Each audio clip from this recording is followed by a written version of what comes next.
Imagine que você tem nas mãos um mapa do tesouro muito antigo.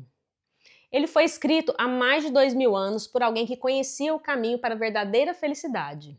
O problema é que esse mapa está cheio de códigos, parábolas e mensagens ocultas. E por séculos as pessoas tentaram decifrar esse mapa, mas muitas vezes acabaram brigando entre si, criando regras rígidas e esquecendo o principal, o destino final. E se eu te contasse que existe uma chave capaz de traduzir esse mapa para a nossa linguagem de hoje? Uma chave que não pede para você acreditar cegamente, mas sim para usar a sua inteligência. Sejam muito bem-vindos ao canal Raciocínio Espírita. Hoje nós vamos continuar a nossa jornada de estudo do Evangelho segundo o Espiritismo. Nós estamos na metade do capítulo 1 e se você perdeu os vídeos anteriores, eu recomendo que você dê uma pausa e assista aos primeiros episódios aqui do canal para pegar o contexto. E depois volte para cá. Nesse vídeo vamos desvendar duas coisas fundamentais. Afinal, o que é o Espiritismo? E como ele consegue fazer algo que parecia impossível, unir a ciência e a religião. Se você não é espírita, sinta-se em casa. O nosso objetivo aqui não é impor crenças, mas convidar você a raciocinar junto com a gente sobre os ensinamentos de Jesus, de forma livre e lógica. Já se ajeita aí, vamos decifrar juntos esse mapa.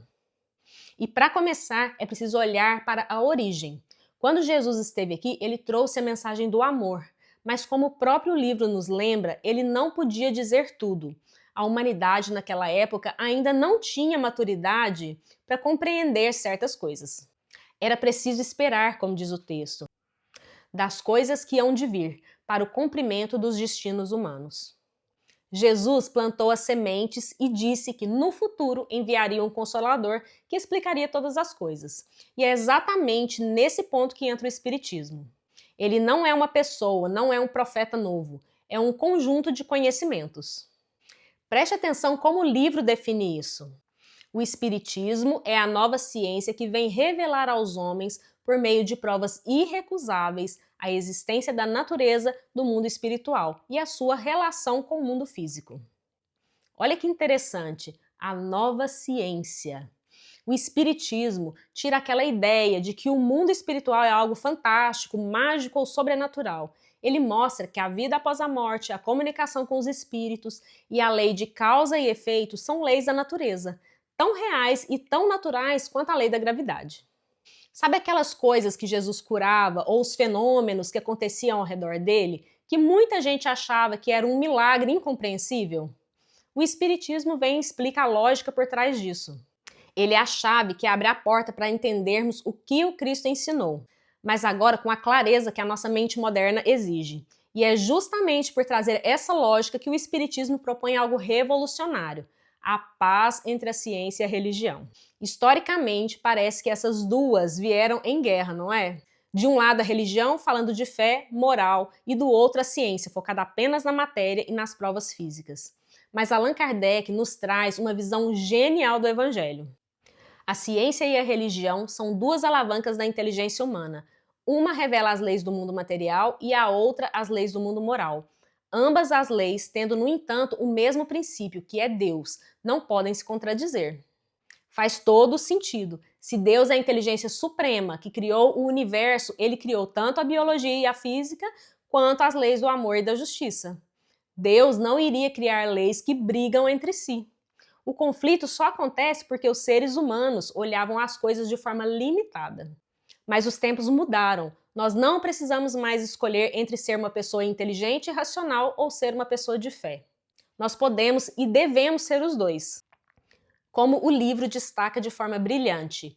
Então, essas duas forças juntas, apoiando-se uma na outra, se ajudarão mutuamente. Quando a ciência aceita que existe algo além da matéria e quando a religião aceita os fatos comprovados pela ciência, a humanidade dá um salto. E nós estamos vivendo exatamente esse momento de transição. O texto nos avisa que é toda uma revolução moral que se opera nesse momento e que trabalha e aperfeiçoa os espíritos. Essa revolução moral não acontece lá fora do mundo. Ela acontece dentro de nós. Entender o Espiritismo e essa aliança entre a ciência e a religião é perceber que você é um espírito imortal, capaz de pensar, de amar e de evoluir a cada dia. Os ensinamentos de Jesus não são apenas regras antigas, são um manual de como viver bem, com paz na consciência e amor no coração, usando a razão como a nossa bússola. E aí, como você vê essa união entre a sua fé e a sua razão no dia a dia? Faz sentido para você? Deixa a sua opinião aqui nos comentários. Esse estudo do Evangelho é uma jornada contínua e toda semana nós trazemos essas reflexões para a nossa vida prática, sempre de forma simples e direta. Por isso, se você quer continuar decifrando esse mapa com a gente, se inscreve no canal, ativa o sininho para não perder os próximos episódios. E se esse vídeo te fez pensar, deixa aqui o seu like. Isso ajuda o YouTube a entender que o nosso conteúdo é bom e faz com que essa mensagem chegue para mais pessoas que estão precisando de luz e de respostas lógicas.